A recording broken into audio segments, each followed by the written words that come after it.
Let's dive right into the fascinating world of transforming sentences from active voice to passive voice in the present continuous tense.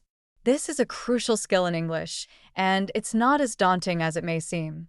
First, let's break down the structure of the present continuous active voice. It typically follows the formula subject plus am slash is slash are plus verb ing. For example, the chef is cooking dinner.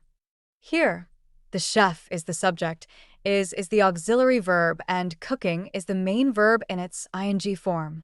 Now, to convert this sentence into passive voice, we need to shift our focus from the subject performing the action to the action being performed on the subject. The structure for passive voice in the present continuous is subject plus am slash is slash are plus being plus past participle. So, our example transforms into dinner is being cooked by the chef. Notice how dinner becomes the new subject and cooked is the past participle of cook. Let's look at a negative sentence. In active voice, we might say, the students are not studying for the exam. To change this to passive voice, we keep the negative structure intact. It becomes, the exam is not being studied for by the students.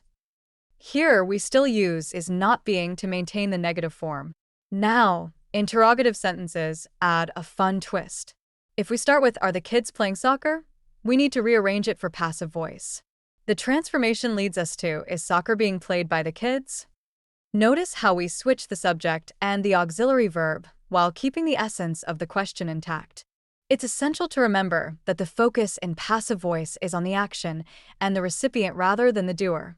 This can be particularly useful in situations where the doer is unknown or irrelevant.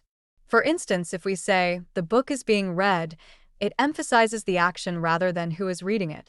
So, to summarize the rules. 1. Identify the subject, auxiliary verb, and main verb in the active sentence. 2. Rearrange the sentence to make the object of the active sentence the subject of the passive sentence. 3.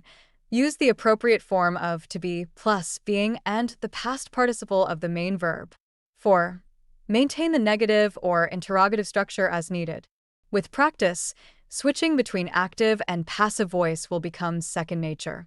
It's all about understanding the roles of the subject and object and how they shift in these transformations. So, whether you're writing an essay, crafting a story, or just trying to sound more sophisticated in conversation, mastering this skill will definitely elevate your English game.